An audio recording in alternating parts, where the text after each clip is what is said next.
Om Swastiastu, Assalamualaikum warahmatullahi wabarakatuh. Shalom, nama budaya, salam kebajikan. Yang terhormat Bapak Ibu Tim Penilai Sertifikasi Dosen Gelombang 1, perkenalkan saya Ana Agung Istri Eka Krisnayanti, salah satu dosen tetap Fakultas Hukum Universitas Udayana pada program studi Sarjana Ilmu Hukum.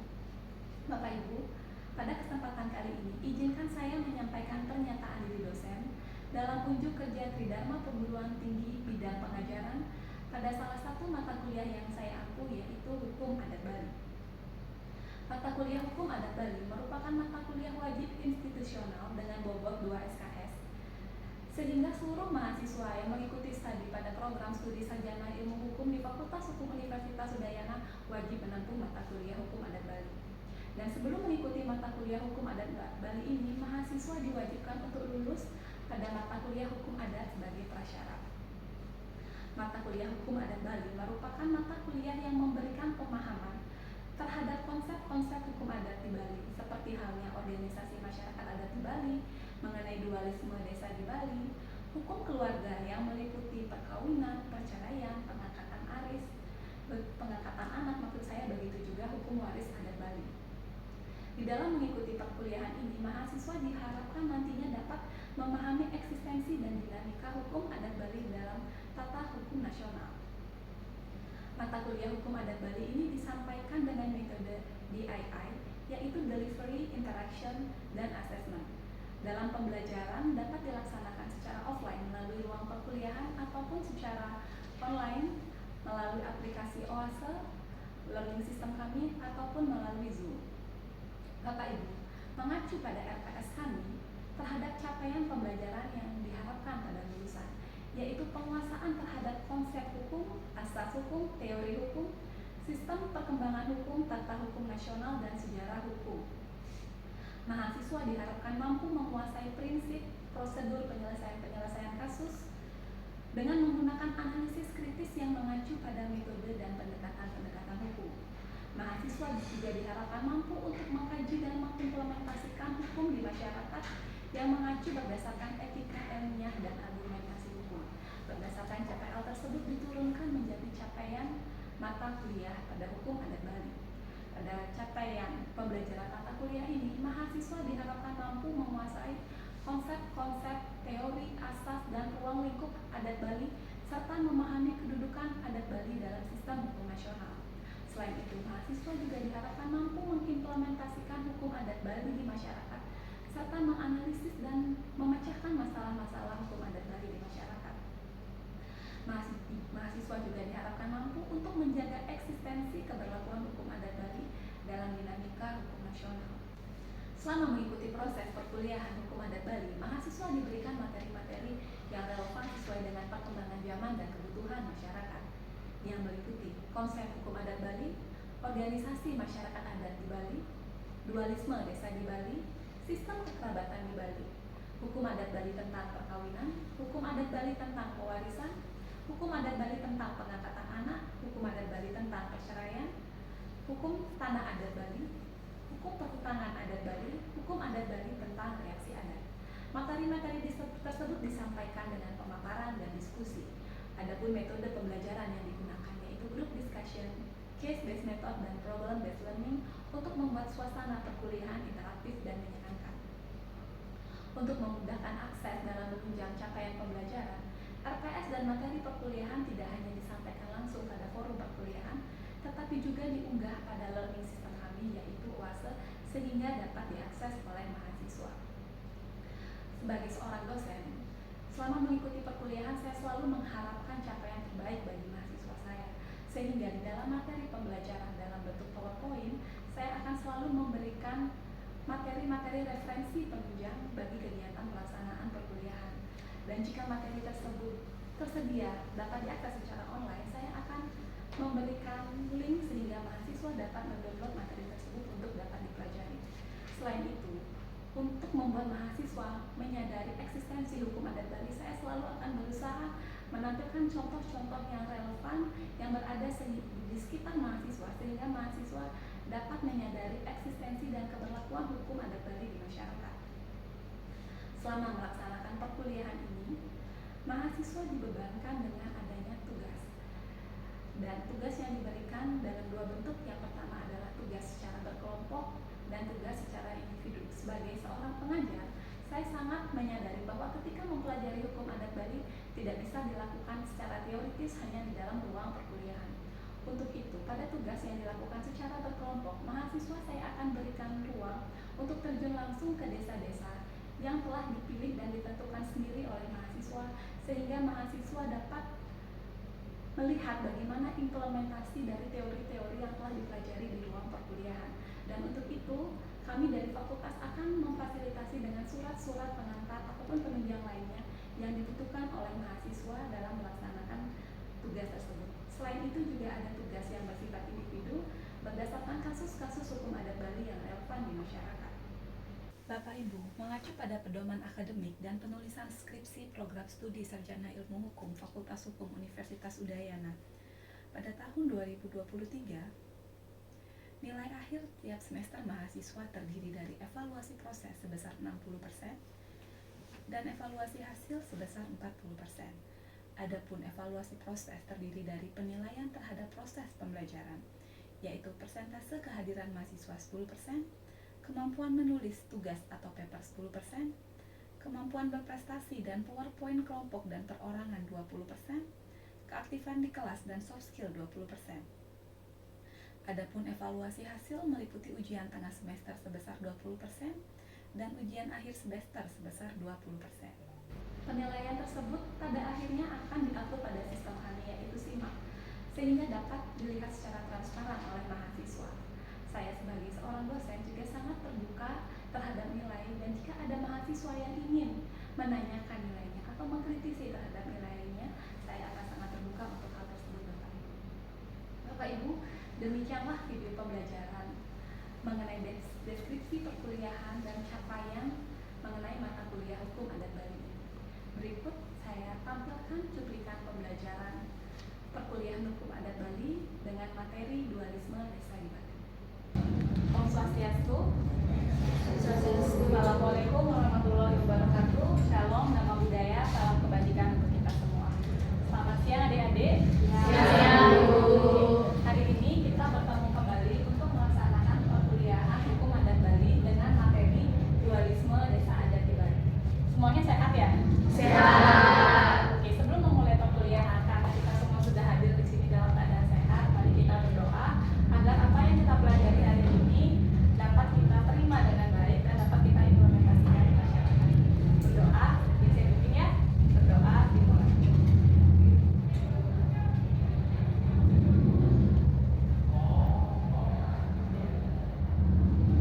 Berdoa selesai. Oke, di sini semuanya hadir ya? Oke, tadi beberapa sudah ada yang WA saya sakit, jadi untuk itu saya absen ya, saya absen dulu. Kadek Caca Ananda, hadir Ibu. Dewa Made Andika Krisna, Hadir Bu. Putu Ari, hadir Ibu. Giri, Hadir Bu. Rian, Hadir Bu. Dian, hadir Bu. Oke. Semuanya sudah saya absen ya? Oke, semuanya sudah saya absen. Sekarang kita melanjutkan ke materi perkuliahan adik-adik. Oke, kalau dilihat dari capaian pembelajaran, jadi di sini sebenarnya sudah disampaikan pada pertemuan pertama mengenai RPS.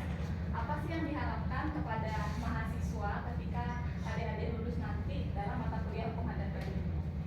Adik-adik mahasiswa diharapkan menguasai konsep tentang ciri, struktur, sumber asas,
suatu masyarakat hukum adat? Ada yang bisa bantu saya? Ada yang ingat? Mohon izin menjawab, Ibu. Ya, Putuari. Ya, perkenalkan sebelumnya nama saya Putri Kencanawati dengan NIM akhir 1385. Oke. Jadi berdasarkan beberapa buku yang saya baca, yaitu dari bukunya Prof. India mengenai hukum adat di Bali, ada beberapa bentuk atau struktur kesatuan masyarakat hukum adat yang dikenal di Indonesia, yaitu ada yang pertama masyarakat hukum adat teritorial, kemudian masyarakat hukum genealogis, kemudian masyarakat hukum teritorial genealogis, kemudian masyarakat hukum keagamaan, masyarakat hukum di perantauan, dan masyarakat hukum lainnya. Kemudian adapun ciri-ciri masyarakat hukum adat itu sendiri, Ibu. Jadi yang pertama adanya masyarakat yang masyarakatnya itu memiliki perasaan kelompok, kemudian adanya pranata pemerintahan adat itu sendiri, kemudian adanya harta kekayaan atau benda di masyarakat hukum adat itu sendiri, kemudian adanya perangkat norma hukum adat, dan juga adanya wilayah tertentu, Ibu. Oke, ada yang bisa nambahin nggak? Apa sudah lengkap yang disampaikan oleh temannya Ibu Tuari? Sudah lengkap sekali ya. Oke, luar biasa. Tepuk tangan ya Ibu Tuari. Seperti biasa, tolong dicatat ya keaktifan dari rekannya, karena seperti yang disampaikan di awal itu adalah salah satu indikator penilaian dari ya.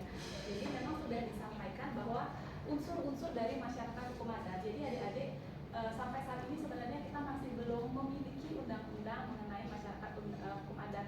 Jadi bentuknya masih rancangan dan sampai sekarang belum disahkan. Tetapi kabar baiknya kita di Bali atas unsur-unsur yang disampaikan tadi itu kita sudah memenuhi adik-adik. Coba adik-adik lihat profil desa adat di Bali. Kita memiliki masyarakat, peranata pemerintahan adat, harta kekayaan desa adat yang nanti akan kita bahas lebih lanjut, perangkat norma hukum adat, dan adanya wilayah. Tidak ada desa adat di Bali yang tidak memiliki wilayah. Itu sudah dipetakan dengan jelas adik-adik ya. Di AWKB itu sudah jelas ini batas desanya seperti itu ya.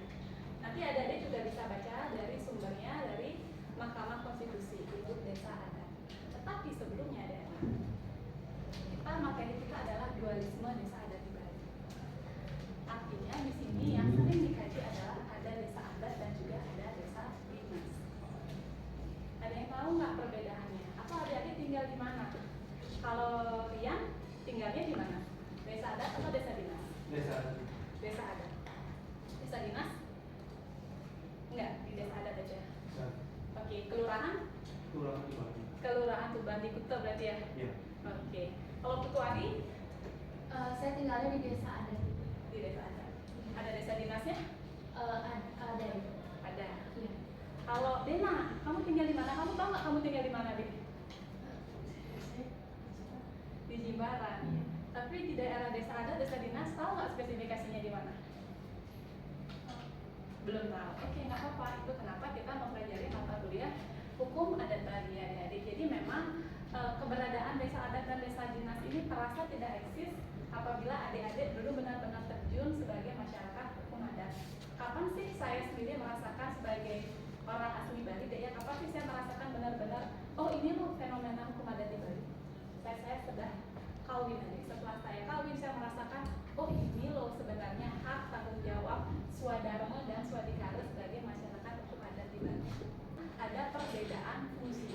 Kedua jenis desa tersebut memiliki fungsinya masing-masing. Oke, ada yang tahu nggak fungsinya? Dari yang tadi sudah menyampaikan, yang sudah bisa mengidentifikasi saya diam di desa adat A, saya diam di desa dinas B gitu. Ada nggak yang bisa mengidentifikasi perbedaan kedua jenis desa ini atau fungsinya gitu? Dewa? Oke. Jadi yang saya ketahui yaitu perbedaan fungsi dari desa adat dan desa dinas itu, yaitu desa adat itu mengurus terkait adat istiadat dan budaya, sedangkan desa dinas itu mengurus administrasi pemerintahan. Oke, sudah disampaikan oleh Dewa Dede ya. Jadi secara sederhananya desa adat dan desa adat di Bali, desa adat dan desa dinas di Bali itu meskipun disebutnya dualisme memiliki fungsi yang berbeda, tetapi mereka itu berjalannya sinergis, saling melengkapi untuk mewujudkan apa? Kesejahteraan masyarakat. Jadi desa adat itu melaksanakan fungsinya berkaitan dengan hukum adat Bali, sosial, budaya, agama. Jadi mengingat kita tadi disampaikan ada dua jenis desa, maka ini pasti memiliki implikasi terhadap kewilayahan di Bali ya. Jadi kalau tadi siapa? Dena masih belum tahu ya, nanti sampai di rumah ditanya Banjarnya di mana, kamu harus di Jimbaran deh. Mungkin ya, tapi kalau di Bali kita sudah memetakan bahwa di Bali saat ini ada berapa desa. Ada yang tahu nggak? Ada berapa desa adat?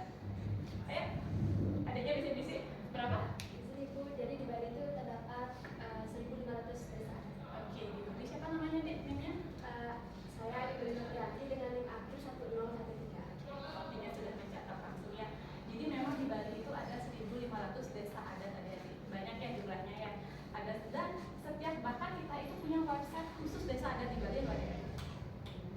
Jadi kita punya GDIH, itu kan untuk menyimpan peraturan perundang-undangan yang berkaitan dengan desa adat itu ada di sana. Nanti saya akan berikan linknya, silakan dilihat ada di sana. Nah, bagaimana sih implikasi dualisme desa di Bali? Oke adik-adik. Tadi kan Ketua Wali menyampaikan bahwa desa adat di Bali itu tadi memiliki peranata hukum adatnya masing-masing adik-adik ya. Jadi setiap desa adat di Bali itu pasti memiliki hukumnya masing-masing adik. Tidak sama ya antara desa adat satu dan desa lainnya. Seperti contoh ya, implikasi. Ini ada desa dinas memiliki luas wilayah yang sama dengan desa adat. Ini desa dinas. Menjalankan tugasnya tersebut, desa adat di Bali ini memiliki beberapa tugas yang telah diberikan oleh Perda Desa Adat di Bali. Oke, dan di poin terakhir sebenarnya ada banyak sekali disebutkan bahwa tugas desa adat di Bali itu adalah melaksanakan tugas lain yang diserahkan oleh pemerintah dan pemerintah desa. Oke, gimana caranya? Kalau izin bertanya, contoh yang tugas lain itu seperti apa ya? Oke. Jadi ini menarik sekali ya. Jadi desa adat di Bali itu adalah berdasarkan ketentuan ini, tetap kita ibaratkan itu adalah desa adat di Bali itu adalah mitra dari pemerintah dan pemerintah desa. Jadi kalau ada yang perhatikan, misalnya yang sekarang itu kan tentang pengelolaan sampah. Baru-baru ini muncul SE pengelolaan sampah berbasis sumber, dan di sana itu jadi sebenarnya kalau kita lihat adik-adik dari Perda, peraturan gubernur sampai dengan SE itu memang sudah disebutkan bahwa kepada desa adat untuk turut melakukan pengelolaan sampah berbasis sumber pada tingkat terkecil. Sekarang adik-adik bayangkan Indonesia sebesar ini ya, kalau kita mencoba menyelesaikan masalah dari skup terkecil itu kan pasti dengan menjadi lebih mudah ya. Jadi sampai di tingkat desa adat pun diberikan ruang untuk melakukan pengelolaan sampah berbasis sumber. Nah, lalu ada kewenangannya. Kewenangan yang dibentuk berdasarkan hak atas asal usul. Jadi di dalam Perda Desa Adat itu disebutkan bahwa desa adat itu memiliki dua jenis kewenangan adik-adik. Yang berdasarkan hak asal usul dan kewenangan berskala lokal. Yang pertama adalah membentuk AWI Paduan Desa Adat, itu kan artinya kekayaan desa adat. Bentuknya ada yang bersifat material, ada yang bersifat immaterial.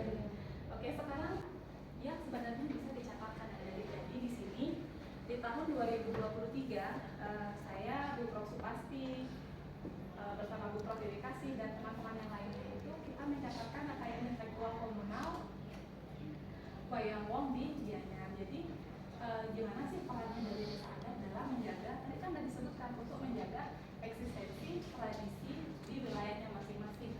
Saat mempelajari hukum adat itu tidak bisa dari buku. Jadi saya selalu ikut KKN, berbagai program bina desa untuk apa? Untuk belajar itu. Karena kita tidak bisa mempelajari hukum adat dengan duduk manis di belakang laptop. Kita harus terjun ke masyarakat. Dan ternyata adik-adik di setiap daerah yang saya kunjungin, saya selalu menemukan ada paduan desa adat yang belum terkelola secara maksimal. Oke, padahal kewenangannya dimiliki. Adik-adik tahu BUMN? Apa itu BUMN? BUMDes? BUMD? Semua punya. Desa adat punya nggak? Adik-adik, desa adat punya nggak badan usaha yang serupa itu? Punya. Apa? Oke, ragu-ragu ya. Oke, di sini desa adat di Bali itu memiliki yang sejenis itu adik-adik, disebut dengan Baga Usaha Paduan Desa Adat, atau disebutnya bisikannya itu sering Buddha. Lalu kampung ya, bahkan Kota Denpasar aja ada desa adatnya. Canggu desa adat nggak? Canggu ada desa adat nggak? Tahun lalu saya mau naik PPKM di Canggu deh. Jadi itu luar biasa macetnya. Oke, dan memang desanya keren ya adik-adik ya. Oke, di sini saya Baga Usaha Paduan Desa Adat Canggu, organisasi desa adat dalam rangka mewujudkan pengembangan desa adat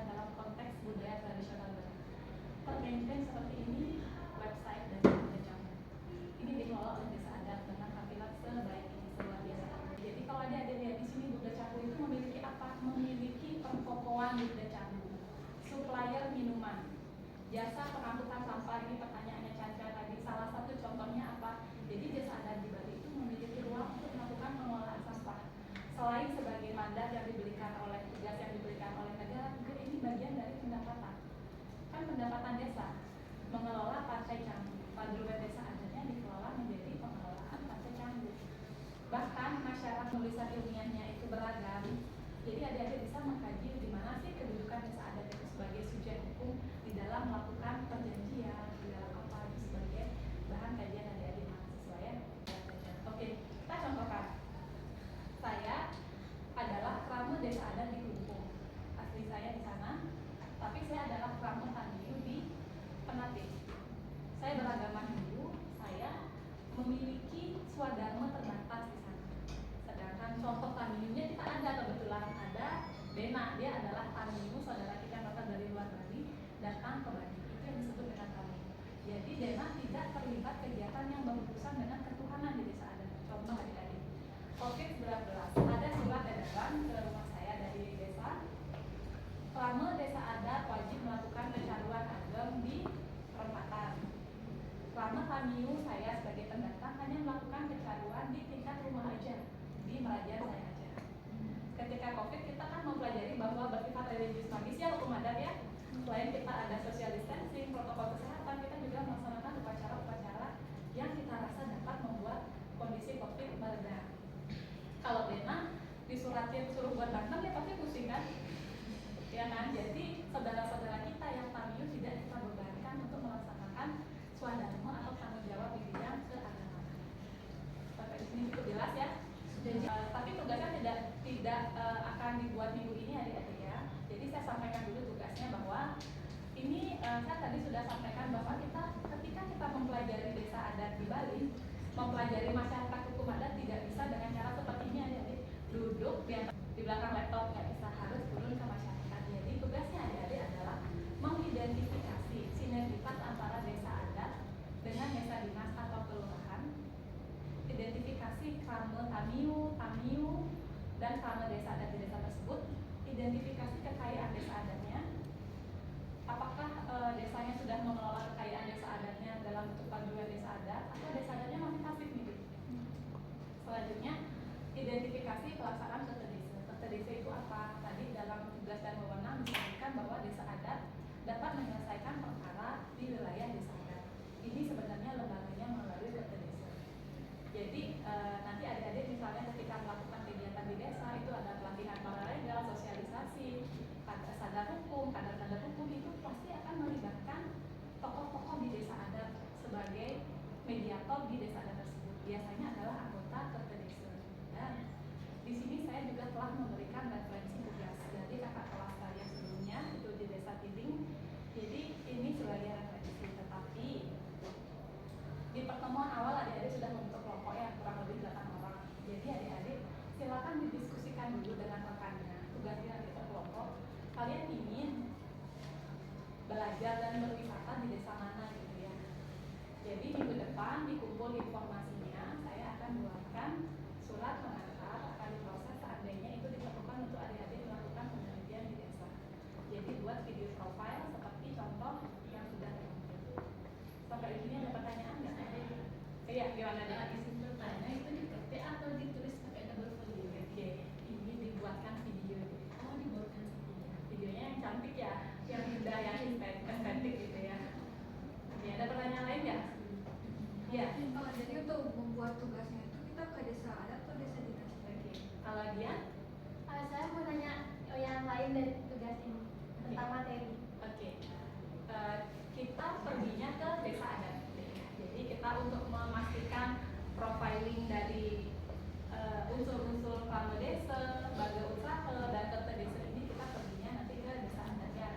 Kalau dia gimana nih? Saya ingin bertanya Bu terkait tadi pengelolaan paduan itu. Itu sekiranya apakah legal dalam pengelolaan tersebut? Dan seperti yang kita ketahui kan banyak kasus pungli yang ada di masyarakat. Apakah itu tidak termasuk pungli?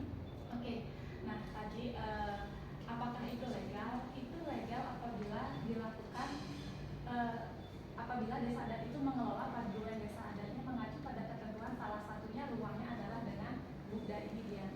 Jadi apabila, jadi memang kita melihat banyak sekali kasus desa adat yang diviralkan pungli melakukan pungutan liar terhadap suatu destinasi di wilayahnya.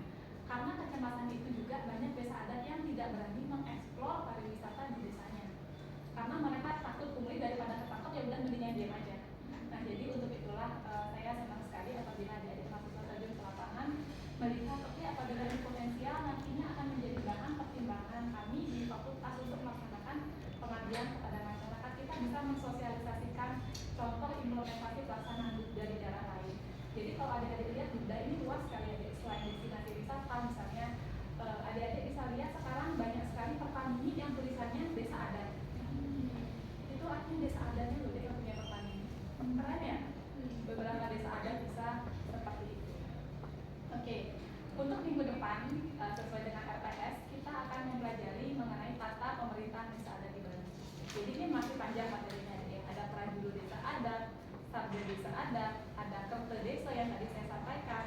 Siapa sih tokoh-tokoh kerte desa? Jangan adik-adik pikir nanti kerte desa itu orang-orang yang tahu banyak pensiunan jaksa, hakim, lawyer-lawyer luar biasa itu masuk ke kerte desa ya. Tapi bagaimana sih sinergitas bekerjanya lembaga-lembaga desa ini satu sama lain? Itu kita akan bahas di minggu depan. Saya rasa sudah cukup ya pertemuan hari ini. Sudah cukup. Terima kasih. Matur. Oke, karena perkuliahan sudah selesai, nanti materinya akan saya kirimkan. Sebelum kita pulang, kita kembali berdoa ya, adik-adik semua sampai di rumah dengan keadaan selamat dan bisa kembali lagi di kelas ini di minggu depan. Mohon izin berdoa, saya pimpin berdoa dimulai.